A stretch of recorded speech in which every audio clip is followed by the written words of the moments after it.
connection to source. A lot of fun writing this one. My first book was hard work. Yeah. In comparison. Yeah, true. This one flowed. Hey ladies and gentlemen, it's Shay Ryan Douglas from Earth Heroes TV, and today I'm joined by Gwyn Williams. We're here in the beautiful Sunshine Coast, and we get to celebrate the release of his new book, Connection to Source, which is mostly a collection of stories from your experience of life, and also weaving in the manual to the 5 elements, which you teach. For those who don't know Gwyn, he's created the therapies Zenthai Shiatsu, which has gone global, really, particularly in my family. I've had the joy of receiving the beautiful flow movements from my younger sister recently, who's gone through the training with you, and she's absolutely loved it, and it's changed her life in a big way. So it's really cool to be able to connect with you. I want to thank you for your time. And yeah, just watching from a kind of outer perspective, witnessing the community that you've built in the region through this therapy, and what I would suggest from my experience and observation is a deep embodiment for someone who just loves to bring people together and loves to play and loves to move the body. I know you're a surfer and just love to be in the elements, and I'm really curious, and I'd really love for you to share a little bit on your story, because this is a collection of stories. But maybe just to start, what your story is and how you got into this, and where it all began for you. Yeah, great. Thanks. Thanks, Shay. Thanks, great. Yeah, I'm blessed for sure. I've got a great community around me. I've got a wonderful family, blood family. I've got a wonderful spiritual sangha around me, so I'm always bowing down each day going, yeah, I must have done something right this lifetime. So yeah, I'm very blessed. And yeah, and also I think I always get the benefits that people actually come to me as students are putting their hands up for healing. You know, already before they come, the healing muscle is being flexed. And I think what a wonderful audience I've got. You know, these people are actually want to celebrate healing. They want to become healers. And you know, if we unpack healing, they actually go, well, we want to move out of separation into a unified conversation with ourselves, with each other, with the world. And you know, what a great audience to talk to teach. So yeah, so I've been a teacher since 18, really, I suppose. That hasn't always been my audience. My audience was young children. As you know, I'm a bit of a, you know, funny as it goes for movement, like to move around and jump around, and I've been with kids, and you know, I was teaching martial arts originally, and then primary school phys ed teaching, and yeah, you know, the institution of Queensland, you know, departments like threw me a bit, even though I loved kids and I loved the art of teaching. I felt like I was hog-tied to a certain degree, is that there was something that I wanted to share and teach, and this is what I had to teach. So there was this conflict of interest in a way.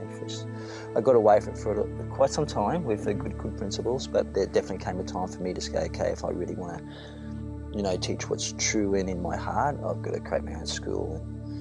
Yeah, so it ended up going down the healing path, really. You know, it was a background of Yin and Yang. It was martial arts is the basis of Yin and Yang. So Zen Shiatsu, that's the foundation of the whole practice of Zen Shiatsu. So when I've had a Zen Shiatsu treatment after travelling for some time with my family, I'd come back and said, I'm ready for a different path. I had a Zen Shiatsu treatment, and then I went, wow. I looked in the mirror and I could see there wasn't one eye that was dilated more than the other. If you actually look in the mirror, you usually see there's one eye is slightly dilated than the other. It's just that this is the way that the left and right hemispheres work. And I went, wow, it's not happening. That treatment did something bigger than I thought, and it was profound. I actually went and studied that. The teacher was a Tai Chi teacher. I had a great relationship with him. He was old school, you know, bamboo stick type teacher, which I like. And then it just like blew out from there, really. You know, it's like I got passionate around it. I fell in love with Thai massage. In that journey, I fell into osteopathy. You know, an osteopath was bringing osteopathy and Thai massage together, so the whole structural lens sort of like opened up for me. I worked alongside him for 12 years, teaching around the world. So, you know, so this whole, I call it, even though the energetic body was quite deep in me when the structural body sort of like came into the conversation. It was like, wow, I can speak many languages now. And then I suppose my imprint in society in all different types became a lot, more, wider and also deeper, because I was able to speak to the guy that only wants to talk to SI joints, and I could speak to the person out here that's talking about having a Kundalini experience. So it's cool. They're both real, aren't they? Yeah, absolutely. And it shows that, there's many disciplines that you're trained in, but they all point to one origin. And understanding the body on a deeper level, that the body is talking, even if it's not speaking with its mouth, that you've picked up on all these subtle little cues on how the body responds, and how that can be a powerful way of communicating messages. Yeah, I think the always issue with teaching is that we have something to anchor into. I think if you look at good teachers and not so good teachers, that good teachers come back to what they were focused on, what they're teaching about, and so have these anchors to bring you back into line.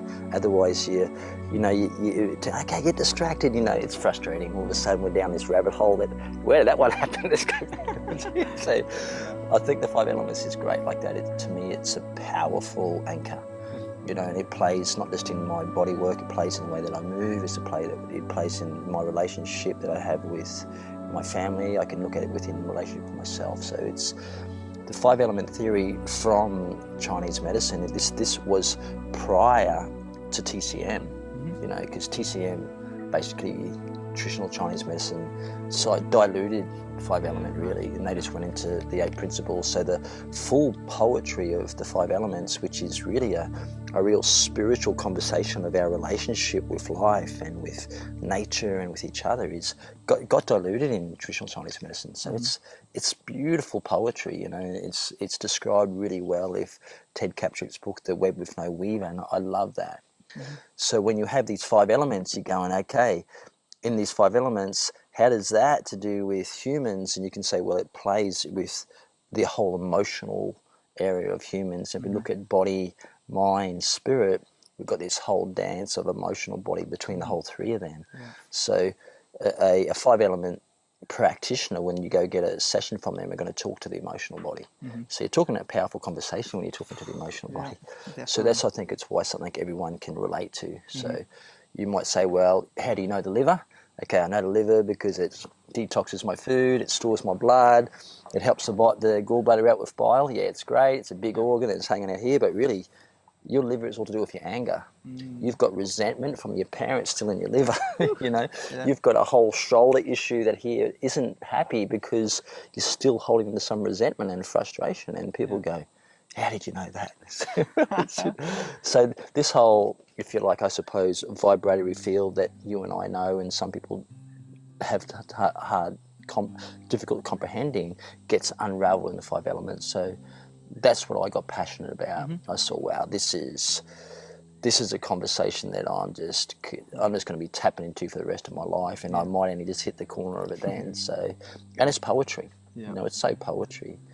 And then, then going back to, students and education, is that, for me, I like what Osho says. He says real education really is just allowing the person to see the fullness that's already there.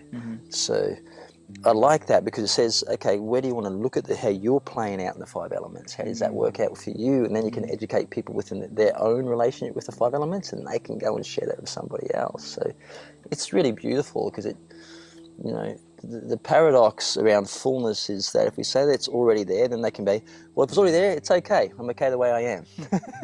I say, no, it's already there, but you're not what you could be yet.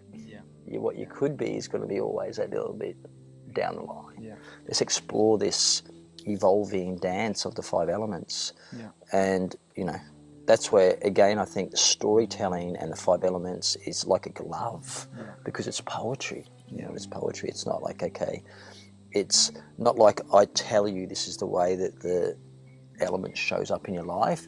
Let's have a look at some different ways that it could interact and maybe bring up the world of possibilities and maybes into that. So I think it makes a real open conversation, which is, I suppose, what's missing in the world. You know, openness. Everyone wants to categorize and, you know, give this prescription mentality. And I go, well, I see how that works, and it might make you feel safe for a certain degree, categorizing something and giving you a prescription, but it's binding you, you know. Yeah. The 5 elements is, okay, it's not so prescription, it's not so one way, but it's limitless, and I like that. Yeah, that's cool. I like that. Yeah, I like that a lot too.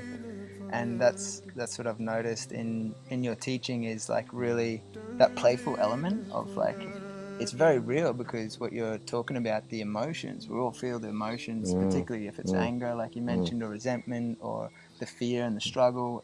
But you bring this element of joy and happiness, and you keep it real, but you also keep it fun. You know? Sure. And I remember one of the classes you taught at Prana Fest here on the sunny coast, and you talked about the play between the vertical and the horizontal, and that's, you know, where we're existing in that, in that heart center. And it's really inspiring message. And although you've got the structure and you've really created this foundation, this pillar that you're also living and breathing and teaching, but you keep it really engaging in a way that people not just can relate to, but they can enjoy it, you know, like enjoy the journey. And that's really cool. I really appreciate that. And I mean, what you've created in your lifetime already with the Healing Center, particularly in the time that we're experiencing on this beautiful planet Earth, it's a really powerful modality and powerful opportunity to step into that space and experience on a,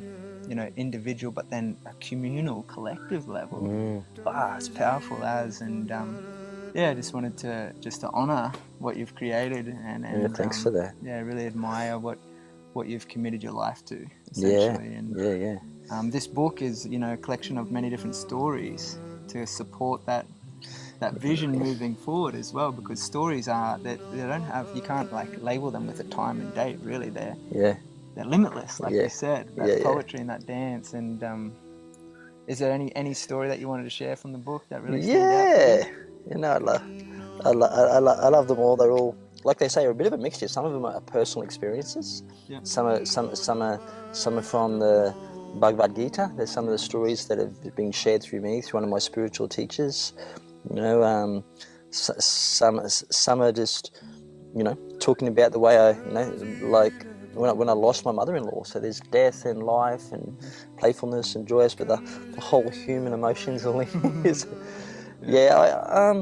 don't know if there's I'll just go for the one that I flicked out open before, because I thought that must have been the one I have to share today. Yeah, I love that. And I suppose it's apt, because it talks a little bit to what we're speaking about, is when we're all caught in the world that we appear. You know, we go get beefed up to be big and strong, protect ourselves. We use drugs to try and escape from society. We don't see the reality of the magic that's actually here. You know, we all want to be empowered by controlling other people. We want to be empowered by having lots of money. So we mightn't have tattoos and spend time inside of a shaved head, but there's an aspect of that psyche that needs a bamboo stick to go, bang, wake up.